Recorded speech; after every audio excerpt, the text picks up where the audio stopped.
क्या कांग्रेस बुनियादी vote bank को मजबूत बना रही है? आज सवाल आपसे था। इसके हिसाब से 54% लोग कांग्रेस के इस मत से तो सहमत है कि बुनियाद पर काम कर रहे हैं, लेकिन बड़ी राय 46% लोग फिर भी भरोसा नहीं करते।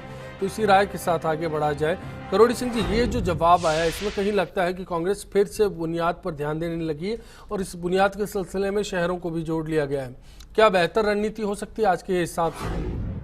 देखिए अश्विनी जी, ये जो अपने जो डेटा आ रहे हैं, स्टेटिस्टिक्स आ रहे हैं, कांग्रेस प्रयास तो कर रही है वोट बैंक को, लेकिन वोट बैंक का सिद्धांत बहुत पुराना हो चुका है।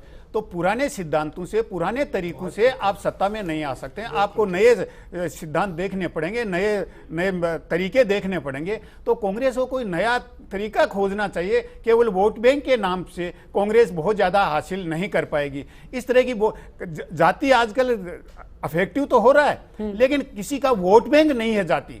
क्योंकि आज अगर किसी के साथ है तो कल अगर उन्होंने परफॉर्म नहीं किया और उनका इंटरेस्ट पूरा नहीं किया तो दूसरे के एन ब्लॉक चली जाएगी। तो वोट बैंक का जो सिद्धांत है वो लगभग खत्म हो गया है। तो ऐसी स्थिति में कांग्रेस का प्रयास हो सकता है, लेकिन कांग्रेस को कोई फायदा होगा वोट बैंक की राजनीति से? मुझे नहीं लगता कि बहुत ज्यादा फायदा कांग्रेस को हो पाएगा वोट बैंक की राजनीति। कांग्रेस मुक्त भारत की बात जारी रखेंगे या फिर अब चुनाव के लिए छोड़ दिया जाएगा? राजस्थान में, अब राजस्थान की अगर बात करते हैं तो कांग्रेस का आज की तारीख में ना कांग्रेस का कोई नेता है जिसको ये घोषित कर चुके हैं, ना कोई नीति है, ना कोई नियत है, ना ये अभी विचारधारा पर टिके हुए हैं। तो इसलिए ये कहना कि राजस्थान में ये कहीं भी भारतीय जनता पार्टी के लिए चुनौती बनेंगे, मैं ये नहीं मानता। आज भी हमारी नेता राजस्थान की माननीय मुख्यमंत्री वसुंधरा राजे जी है और आगे के चुनाव में भी वो वसुंधरा जी रहेंगी। तो ये बताएं, मैं आपको एक उदाहरण देना चाहता हूँ, शायद ओम सैनी जी को जानकारी होगी। 1998 के जो चुनाव हुए थे उसमें इन्होंने 3 नेता घोषित किए, बल्कि 4 भी किए हों तो कोई बात नहीं। जो मेरी जानकारी में है, इन्होंने अशोक जी गहलोत के लिए कहा, जहां पर जिस एरिया में गए कि हम उनको मुख्यमंत्री बनाएंगे। सीपी जोशी जी के लिए कहा उनको मुख्यमंत्री बनाएंगे। परशुराम जी मदेरणा के लिए कहा हम उनको मुख्यमंत्री बनाएंगे।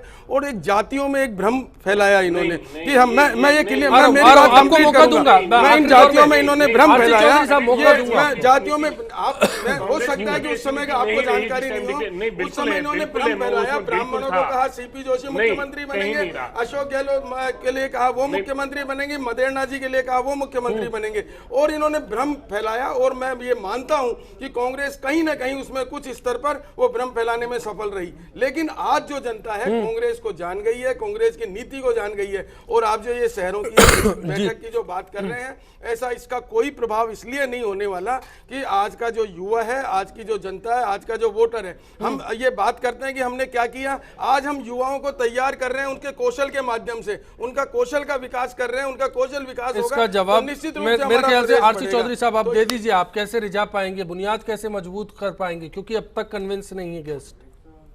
बुनियाद बीजेपी जिस हिसाब से आई, इन्होंने कहा कि पूर्ववर्ती हमारी जो सरकार थी गहलोत साहब की, इन्होंने कहा कि ये दवाई के नाम पे जहर बेच रहे हैं। इनकी मुखिया ने ये बात कही। इन्होंने कहा एक मेरी जो बात है, इल्जाम छोड़ दीजिए, मेरे पास 1.5 मिनट बचा। हमने जो जनता की जो पॉलिसी थी पशुओं के लिए हम लेके आए, वो बेजुबान था, वो इसका कोई वोट नहीं पड़ता। हमने किसान को शक्तिशाली करने के लिए उसकी दवाइयां फ्री की। इन्होंने लोगों को बरगलाया, उन्होंने लोगों को गुमराह किया।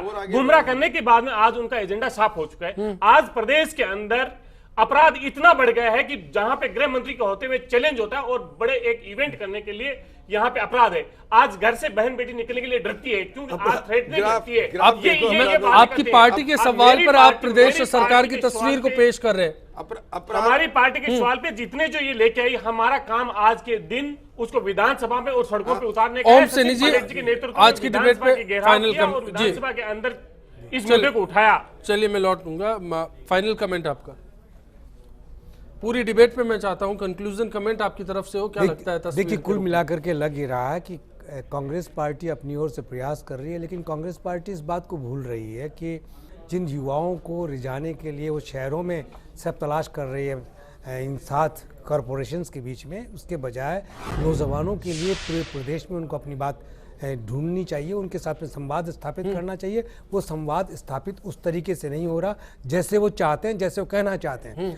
संवाद तो भारतीय जनता पार्टी भी कर रही है, लेकिन संवाद में ये जाए कि भारतीय जनता पार्टी कैसे असफल रही है और कैसे वो सफल कर सकती है, कैसे कौशल विकास जो वो कहने की प्रारंभ करने की बात वो कर रहे हैं। कौशल विकास तो कांग्रेस ने बहुत पहले से प्रारंभ किया हुआ था, IIT इंस्टीट्यूशन बहुत पहले चल रहे थे। ऐसी स्थिति में अगर भ्रष्टाचार से और बेरोजगारी से लोगों को मुक्त कराने का कोई रास्ता है और नौजवानों के हाथ में कमान देने की बात कह करके वो आकर्षित करें तो निश्चित रूप से सफल हो सकते हैं। चलिए, तस्वीर है, देखते रहेंगे कि कवायद का क्या असर आता है। फिलहाल के लिए इतना ही। सभी मेहमानों का शुक्रिया अदा करते हुए आप सभी से इस उम्मीद के साथ विदा लेना चाहेंगे कि आने वाला कल सबके लिए आज से बेहतर साबित हो।